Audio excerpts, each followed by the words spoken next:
Whenever I'm in need, you will supply my every need.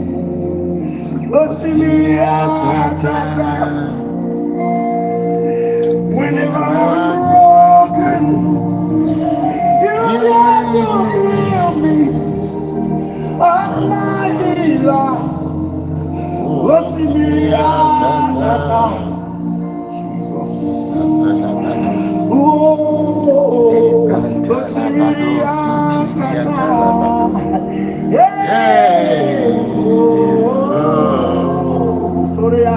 Gloria anda la bados, sheka la bados, talabada.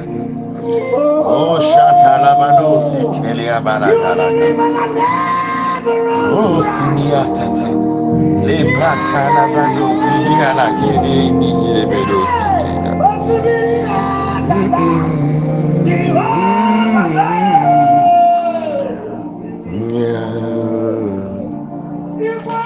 Tu es le Dieu de spontanéité.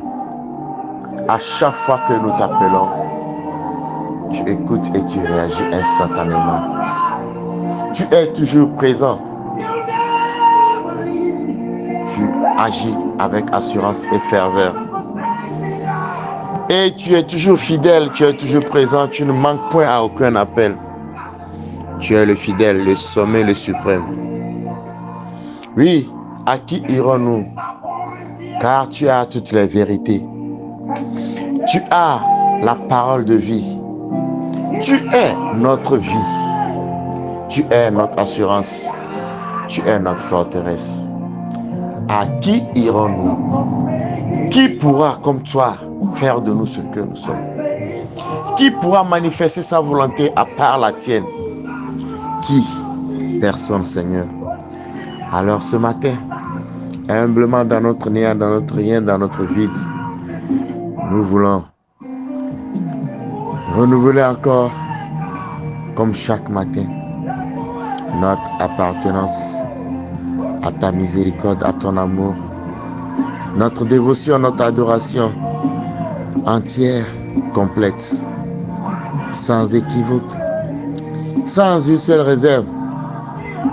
Oui, tu es notre Dieu, notre Créateur, tu es notre tout. Merci d'être là. Merci d'agir fervemment, puissamment, avec détermination et avec accomplissement.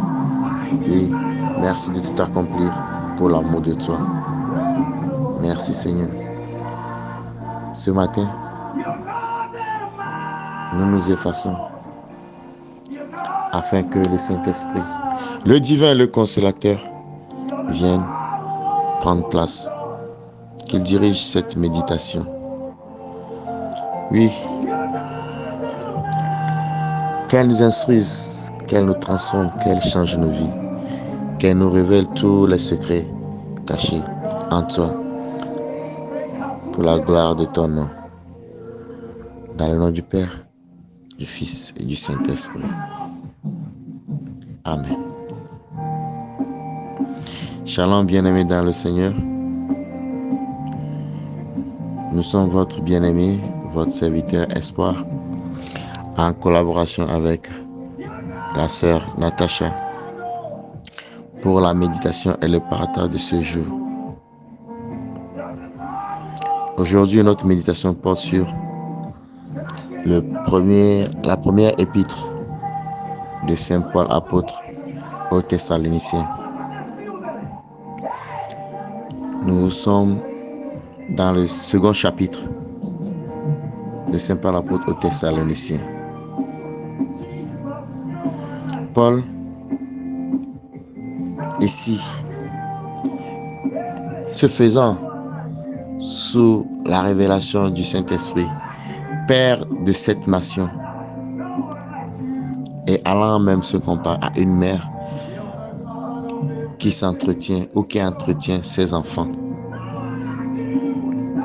Dit, vous savez vous-même, frères et bien-aimés, que notre arrivée chez vous n'a pas été sans résultat.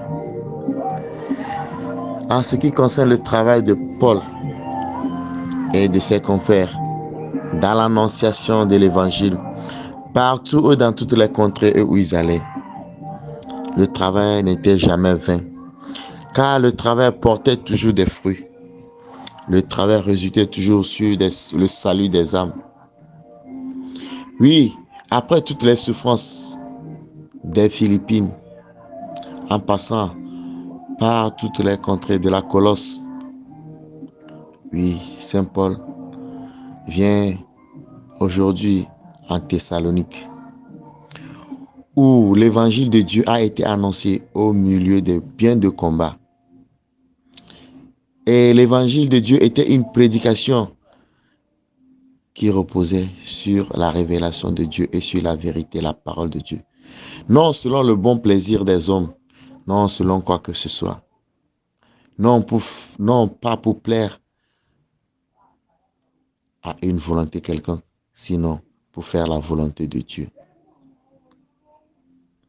Dieu qui sonde tout le cœur, Dieu qui instruit toute pensée, tout esprit.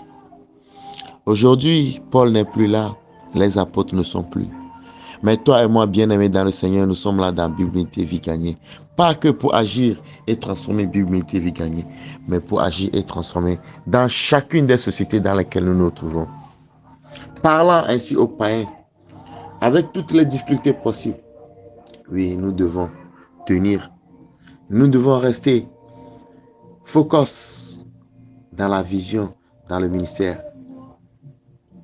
Savoir que l'annonciation de l'évangile est notre première mission. Jamais, en effet, nous ne devons user de paroles flatteuses, comme nous le savons déjà tous. Jamais nous devons être cupides.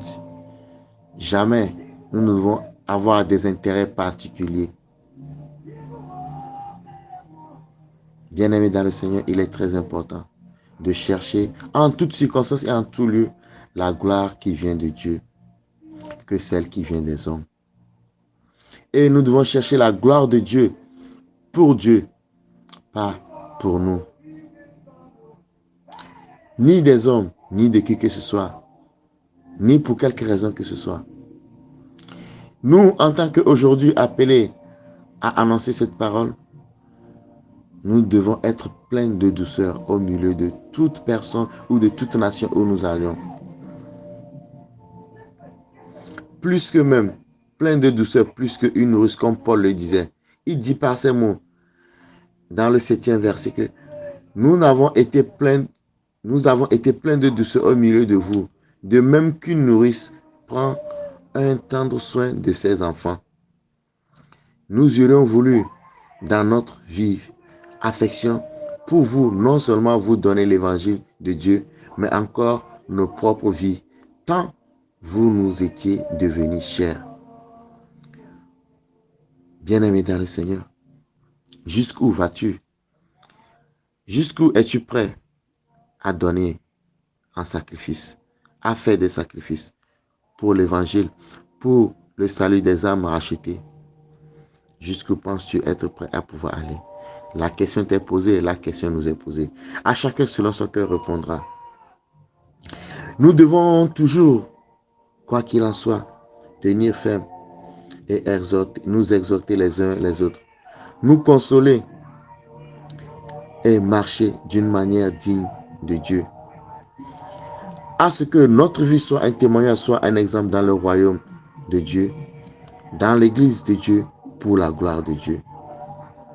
C'est pourquoi aujourd'hui nous devons continuer à rendre grâce à Dieu de ce que, en recevant la parole de Dieu que nous annonçons chaque jour,